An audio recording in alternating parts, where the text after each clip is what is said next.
And now, Chapter 31, Deliverance of Paundraka and the King of Kashi.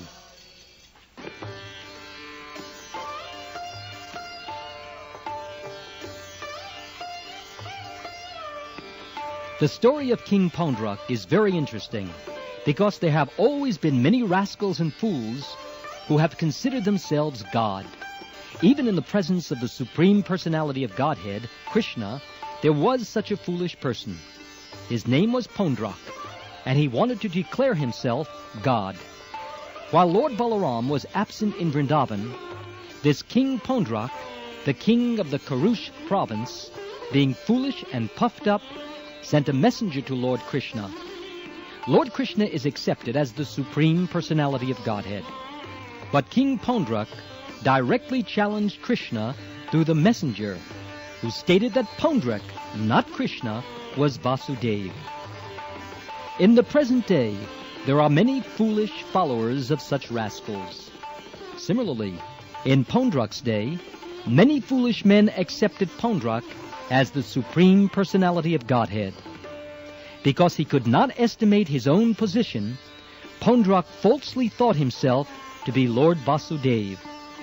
Thus the messenger declared to Krsna that out of his causeless mercy, King Paundraka, the Supreme Personality of Godhead, had descended on earth just to deliver all distressed persons.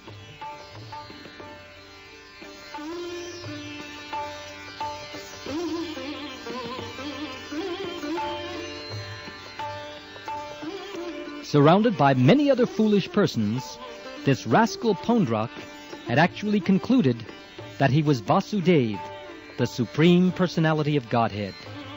This kind of conclusion is certainly childish. When children are playing, they sometimes create a king amongst themselves, and the child selected thinks that he is the king.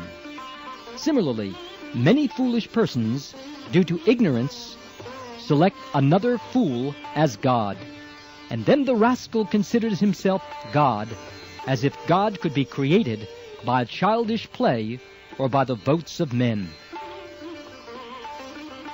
Under this false impression, thinking himself the Supreme Lord, Paundraka sent his messenger to Dwarka to challenge the position of Krsna. The messenger reached the royal assembly of Krsna in Dwarka and conveyed the message given by his master, Paundraka. The message contained the following statements. I am the only Supreme Personality of Godhead, Vasudeva. No man can compete with me. I have descended as King Paundraka, taking compassion on the distressed, conditioned souls out of my unlimited, causeless mercy. You have falsely taken the position of Vasudeva without authority, but you should not propagate this false idea. You must give up your position. O descendant of the Yadu dynasty, please give up all the symbols of Vasudeva, which you have falsely assumed, and after giving up this position, come and surrender unto me.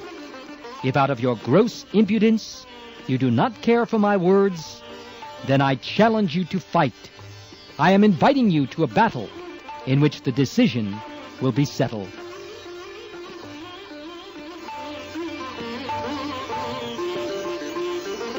When all the members of the royal assembly, including King Ugrasen, heard this message sent by Paundraka, they laughed very loudly for a considerable time.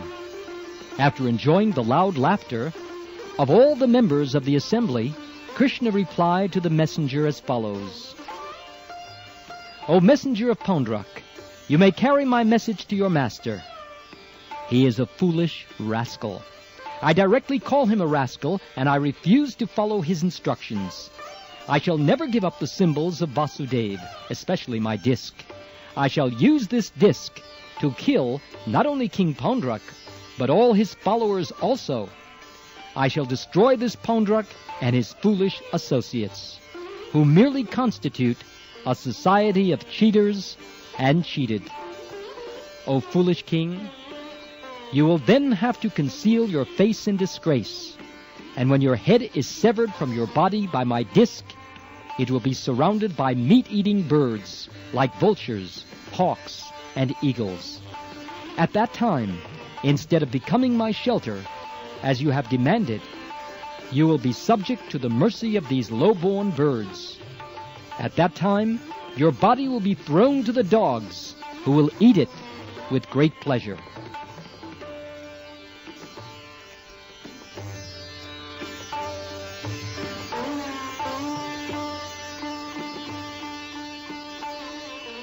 The messenger carried the words of Lord Krishna to his master, Paundraka, who patiently heard all these insults. Without waiting any longer, Lord Krishna immediately started out on his chariot to punish the rascal Paundraka. Because at that time the king of Krsna was living with his friend, the king of Kashi, Krishna surrounded the whole city of Kashi.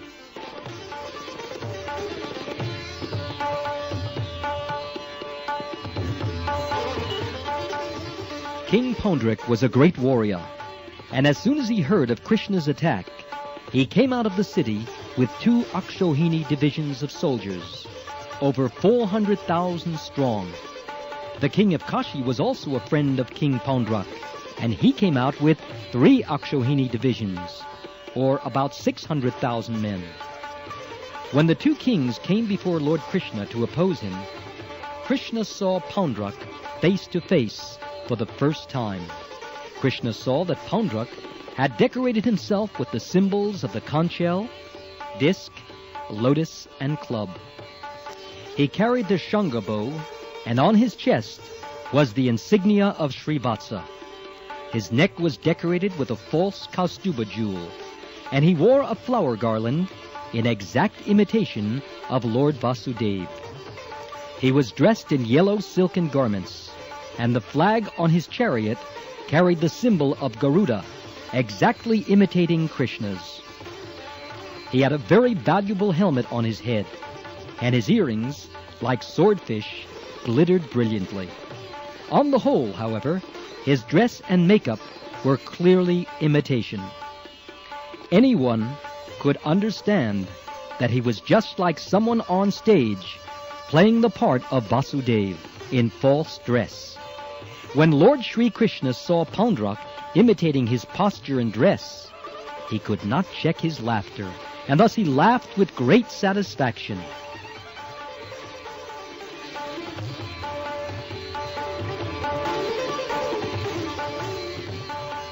The soldiers on the side of King Paundraka began to shower their weapons upon Krishna. The weapons, including various kinds of tridents, clubs, poles, lances, swords, daggers, and arrows, came flying in waves, and Krishna counteracted them. He smashed not only the weapons, but also the soldiers and assistants of Paundraka, just as during the dissolution of this universe, the fire of devastation burns everything to ashes. The elephants, chariots, horses, and infantry belonging to the opposite party were scattered by the weapons of Krishna. The whole battlefield became scattered with the bodies of animals and chariots. There were fallen horses, elephants, men, asses, and camels. Although the devastated battlefield appeared like the dancing place of Lord Shiva at the time of the dissolution of the world, the warriors on the side of Krishna were very much encouraged by seeing this, and they fought with greater strength.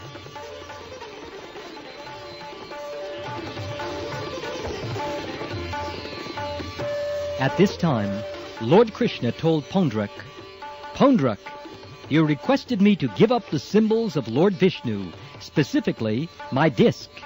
Now I will give it up to you. Be careful. You falsely declare yourself Vasudeva, imitating me. Therefore no one is a greater fool than you." From this statement of Krishna's, it is clear that any rascal who advertises himself as God is the greatest fool in human society. Krishna continued, "Now, Paundraka, I shall force you to give up this false representation. You wanted me to surrender unto you. Now this is your opportunity. We shall now fight, and if I am defeated and you are victorious, I shall certainly surrender unto you." In this way, after chastising Paundraka very severely, he smashed Paundraka's chariot to pieces by shooting an arrow. With the help of his disc, he separated Paundraka's head from his body, just as Indra shaves off the peaks of mountains by striking them with his thunderbolts. Similarly, he also killed the king of Kashi with his arrows. Lord Krishna specifically arranged to throw the head of the king of Kashi into the city of Kashi itself, so that his relatives and family members could see it. Krishna did this just as a hurricane carries a lotus petal here and there. Lord Krishna killed Paundraka and his friend Kashiraj on the battlefield, and then he returned to his capital city, Dwarka.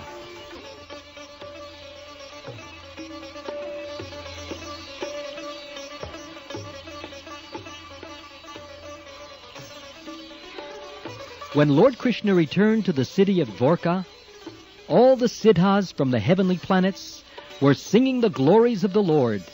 As far as Paundraka was concerned, somehow or other, he always thought of Lord Vasudeva by falsely dressing himself in that way. And therefore Paundraka achieved Sarupya, one of the 5 kinds of liberation, and was thus promoted to the Vaikuntha planets, where the devotees have the same bodily features as Vishnu, with 4 hands holding the 4 symbols. Factually, his meditation was concentrated on the Vishnu form, but because he thought himself Lord Vishnu, it was offensive. After being killed by Krishna, however, that offense was mitigated. Thus he was given Sarupya liberation, and he attained the same form as the Lord.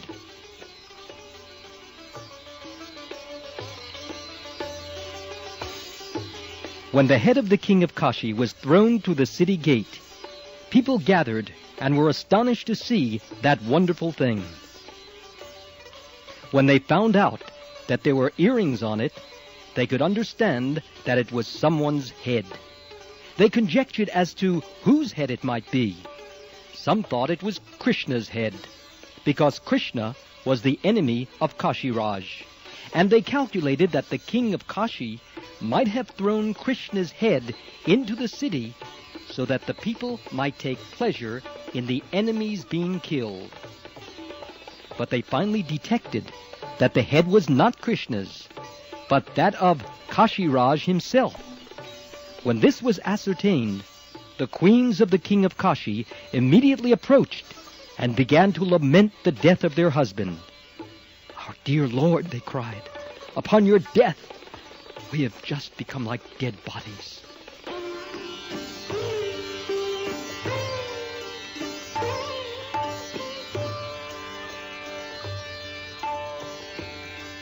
The king of Kashi had a son, whose name was Sudakshan. After observing the ritualistic funeral ceremonies, he took a vow that since Krishna was the enemy of his father, he would kill Krishna, and in this way liquidate his debts to his father. Therefore, accompanied by a learned priest qualified to help him, he began to worship Mahadev, Lord Shiva. The Lord of the kingdom of Kashi is Vishwanath, or Lord Shiva. The temple of Lord Vishwanath is still existing in Varanasi, and many thousands of pilgrims still gather daily in that temple. By the worship of Sudakshan, Lord Shiva was very much pleased, and he wanted to give a benediction to his devotee.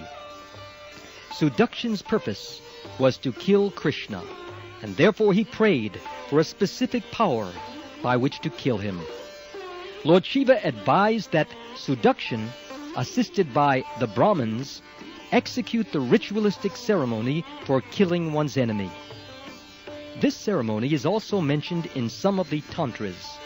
Lord Shiva informed Sudakshan that if such a black ritualistic ceremony were performed properly, then the evil spirit named Dakshinagni would appear to carry out any order given to him. He would have to be employed, however, to kill someone other than a qualified Brahmin. In such a case, he would be accompanied by Lord Shiva's ghostly companions, and the desire of seduction to kill his enemy would be fulfilled.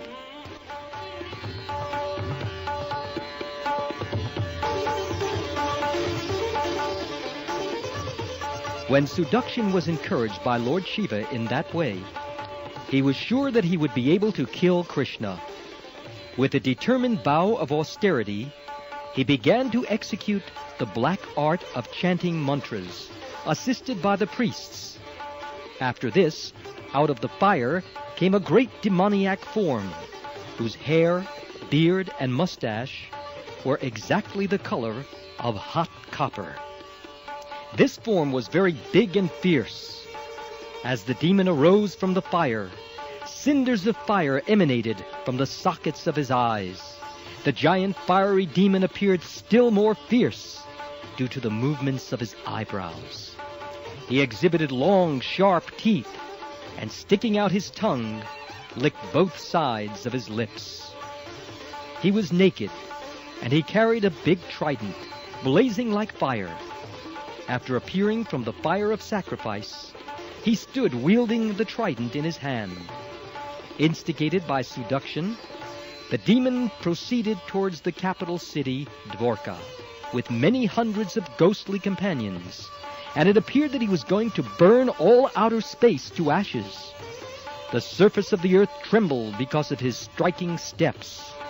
When he entered the city of Dvorka, all the residents panicked, just like the animals in a forest fire.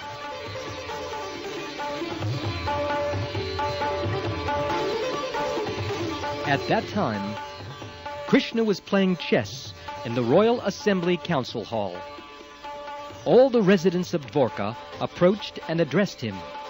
"Dear Lord of the Three Worlds, a great fiery demon is ready to burn the whole city of Dvorka.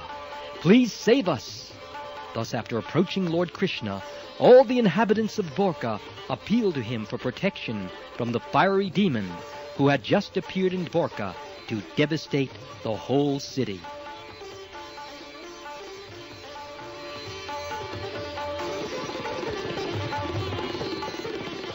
Lord Krsna, who specifically protects his devotees, saw that the whole population of Dvorka was most perturbed by the presence of the great fiery demon. He immediately began to smile and assure them, "Don't worry, I shall give you all protection." The Supreme Personality of Godhead, Krsna, is all-pervading. He is within everyone's heart and is without also in the form of the cosmic manifestation. He could understand that the fiery demon was a creation of Lord Shiva, and in order to vanquish him, he took his Sudarshan chakra and ordered him to take the necessary steps.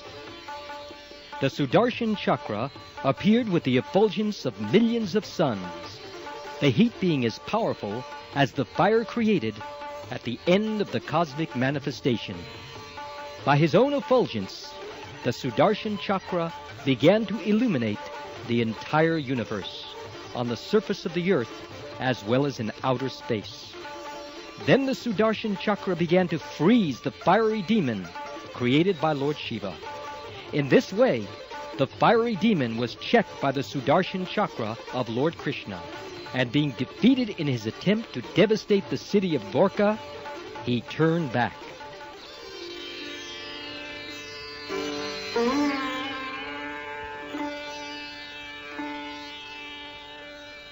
Having failed to set fire to Dvorka, he went back to Varanasi, the kingdom of Kashiraj.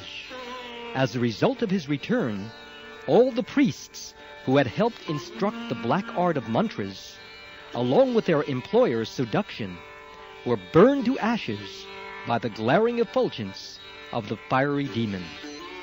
According to the methods of black art mantras instructed in the Tantra, if the mantra fails to kill the enemy, then because it must kill someone, it kills the original creator. Seduction was the originator, and the priests assisted him. Therefore, all of them were burned to ashes. This is the way of the demons. The demons create something to kill God, but by the same weapon, the demons themselves are killed.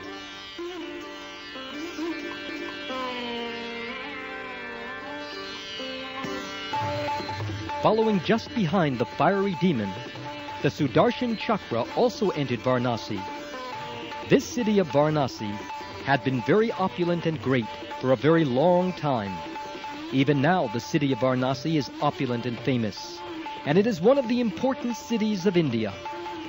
There were then many big palaces, assembly houses, marketplaces, and gates, with large and very important monuments by the palaces and gates. Lecturing platforms could be found at each and every crossing of the roads. There were buildings that housed the treasury, elephants, horses, chariots, and grains, and places for distribution of foodstuff. The city of Varanasi had been filled with all these material opulences for a very long time. But because the king of Kashi and his son Sudakshan were against Lord Krishna, the Vishnu Chakra, Sudarshan, the disc weapon of Lord Krishna, devastated the whole city by burning all these important places. This excursion was more ravaging than modern bombing. The Sudarshan Chakra, having thus finished his duty, came back to his lord, Sri Krishna, at Dwarka.